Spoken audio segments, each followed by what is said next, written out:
मित्रांनो, 2.1 try again या कवितेचे वॉर्मिंग अप चिटचॅटचे क्वेश्चन्स आपण याआधीच समजून घेतलेले आहेत. तसेच कविता देखील आपण समजून घेतलेली आहेच. आता आपण इंग्लिश वर्कशॉप याचे क्वेश्चन्स समजून घेऊया आणि त्याची उत्तरे काय असतील तेही समजून घेऊया. The following anagrams contain words phrases from the poem. खाली जे शब्द दिलेले आहेत या शब्दांपासून जे ॲनाग्राम्स तयार होतील ते ॲनाग्राम्स याच्यामध्ये पोएममधील शब्द आणि फ्रेजेस म्हणजेच वाक्यांश हे तुम्हाला कवितेत आढळतील. Guess and write what they are यापासून आपल्याला गेस करायचं आहे की ते ॲनाग्राम्स काय असतील. मग ॲनाग्राम्स म्हणजे काय? ॲनाग्राम्स म्हणजे दिलेल्या शब्दापासून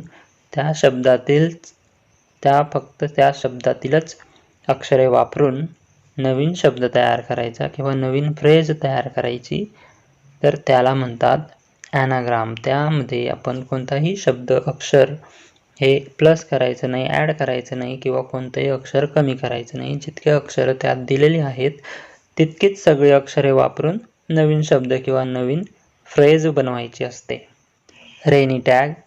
रेनी टॅगपासून कोणता ॲनाग्राम तयार होईल बरं? तर तो होईल TRYAGAIN.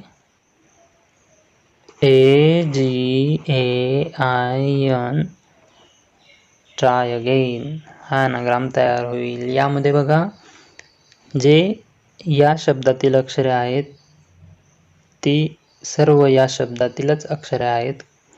कोणतंही अक्षर कमी केलेलं नाही किंवा कोणतंही अक्षर वाढवलेलं नाही आहे. आता दुसरा शब्द आवर केज. आवर केज या शब्दापासून कोणता ॲनाग्राम तयार होईल? COURAGE. करेज. करेज म्हणजे धैर्य किंवा धाडस. वेटसर. STRIVE. स्ट्राईव्ह हा ॲनाग्राम तयार होईल. तर पुढचा रेड रॉ. या शब्दांपासून जो नवीन शब्द तयार होईल तो म्हणजे रिवॉर्ड. REWARD. रिवॉर्ड. नेक्स्ट आहे टॅपनीज. आता टॅपनीज या शब्दांतील अक्षरे वापरून जो नवीन शब्द तयार होईल तो म्हणजे PATIENCE. पेशन्स हा नवीन ॲनाग्राम तयार होतो. आता पुढचा आहे सर्पियर. शब्दातील अक्षरे बघून लक्षात आलंच असेल की यापासून कोणता नवीन शब्द तयार होईल? परसिव्हर हा नवीन ॲनाग्राम तयार होतो. परसिव्हर. परसिव्हर म्हणजे याचा अर्थ आहे चिकाटी. आता शिकूया दुसरा प्रश्न. Pick out lines that convey the following from the poem. A. If you keep trying, without a doubt, you shall win. जर तुम्ही कोणतीही शंका न घेता एखादं काम करत राहिले, प्रयत्न करत राहिले, तर तुम्ही नक्कीच जिंकाल. या अर्थाच्या ओळी कोणत्या आहेत कवितेमध्ये? त्या लाईन्स आहेत for if you will persevere you will conquer, never fear. B. It is not shameful to struggle hard. म्हणजेच कठीण परिश्रम करणे हे काही लाजिरवाणी गोष्ट नाही आहे. हे सांगणारे कवितेमधील कोणत्या लाईन्स आहेत ते शोधूया. If we strive, it is no disgrace. ही ती ओळ आहे जिचा अर्थ होतो की प्रयत्न करण्यामध्ये कोणतीही लाजिरवाणी गोष्ट नाही, काहीही अपमान नाही. C. When others can do the work, so can you if you keep trying patiently. जर दुसरे ते काम करू शकतात तर तुम्ही करू शकतात जर तुम्ही संयमाने प्रयत्न करत राहिले. या अर्थाच्या कवितेतील कोणत्या ओळी आहेत बरं? शोधूया. त्या आहेत All that other folk can do, why with patience may not you? या त्या लाईन्स आहेत. D. When you fail in your first attempt, make another one. जर तुम्ही पहिल्या प्रयत्नामध्ये अयशस्वी ठरलात तर मेक अनदर वन, दुसरा प्रयत्न करा, पुन्हा प्रयत्न करा. कोणत्या लाईन आहेत या अर्थाच्या कवितेत? त्या आहेत If at first you don't succeed, try again. आला का मग हा प्रश्न तुमच्या लक्षात? ठीक आहे, आता आपण शिकूया तिसरा प्रश्न. Find from the poem the antonyms, opposite words for the following. Antonyms याचा समानार्थी शब्द आहे इंग्रजीत opposite words means विरुद्धार्थी शब्द. कवितेमधून खालील शब्दांचे विरुद्धार्थी शब्द आपल्याला शोधायचे आहेत. 1. Succeed या शब्दाचा ऑपोजिट वर्ड आहे fail, fail. त्यानंतर punishment या शब्दाचा ऑपोजिट वर्ड काय आहे? reward. नंतर courage या शब्दाचा ऑपोजिट वर्ड काय आहे? fear. 4. stop, quit या शब्दांचा ऑपोजिट वर्ड काय आहे? स्टॉप आणि क्विट हे दोघे सिमिलर वर्ड्स आहेत.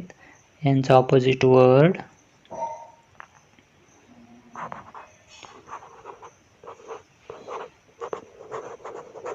persevere. 5th, lose या शब्दाचा ऑपोजिट वर्ड आहे conquer. यांचे अर्थ आपण आधी समजून घेऊया आता. सक्सीड म्हणजे यशस्वी होणे, फेल म्हणजे अपयशी ठरणे, पनिशमेंट म्हणजे शिक्षा, रिवॉर्ड म्हणजे बक्षीस, करेज धाडस, फिअर भीती, स्टॉप किंवा क्विट थांबवणे किंवा सोडून देणे, परसिव्हर चालू ठेवणे किंवा चिकाटीने करत राहणे, लूज गमावणे, कॉन्कर जिंकणे. Question number 4. Answer in your on words. तुमच्या स्वतःच्या शब्दात उत्तरे लिहा किंवा उत्तरे द्या. प्रश्न पहिला. A. What lesson should be kept always in mind. कोणता धडा आपण नेहमी आपल्या मनात, आपल्या लक्षात ठेवला पाहिजे? Answer. The lesson to be kept in mind is to try again if you don't succeed in the first attempt. B. What should someone who loses a race do? एखाद्याने शर्यत गमावली किंवा एखादं काम तो करू शकला नाही तर त्याने काय करायला पाहिजे? Answer. Anyone who loses a race should strive hard to win it. C. What quality is important when you are struggling for success? जर तुम्ही यश मिळवण्यासाठी धडपड करत असाल तर कोणता गुण हा महत्त्वाचा आहे? Answer. Perseverance or patience is important quality when you are struggling for success. D. When can success have a greater value? When you get it easily or with difficulty. मिळालेल्या यशाला केव्हा जास्त मूल्य असते? जेव्हा ते सहज मिळते तेव्हा की खूप अडचणी येऊन मिळते तेव्हा? Answer. The success have greater value when you get it with difficulty. Question number 5. Read the poem and fill in the web, choosing points from it. कविता वाचा आणि मुद्दे निवडून खालील वेब डायग्राम पूर्ण करा. What leads to success? यशाकडे काय घेऊन जाते? trying again, perseverance, courage, struggle, patience. Sixth question. Most lines from the poem can serve as a truth or a proverb. Pick out 3 or 4 such lines. कवितेतील बऱ्याच ओळी ह्या सत्यवचन किंवा म्हणी आहेत. त्यापैकी 3-4 ओळी निवडून लिहा. प्रश्नाचे उत्तर जाणून घेण्याआधी आपण प्रोवर्ब म्हणजे काय ते समजून घेऊ. A proverb is a simple and concrete truth which is universally accepted and frequently used. प्रोवर्बचा अर्थ आहे म्हण. म्हण हे साधे आणि भक्कम सत्य असते जे संपूर्ण जगाने स्वीकारलेले असते आणि वारंवार वापरले जाते. Answer of the sixth question. 1. If you will persevere, you will conquer. 2. Time will bring you your reward. या त्या कवितेच्या ओळी आहेत. 3. If we strive, 'tis no disgrace. If you find task is hard, try again. आणि आता आहे English वर्कशॉपचा last question.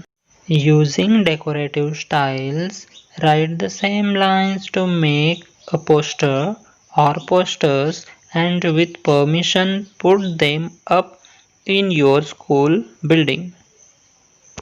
या कवितेतील ओळी लिहून छान रंगकाम करून सजावट करून पोस्टर बनवा आणि परवानगी घेऊन शाळेमध्ये लावा.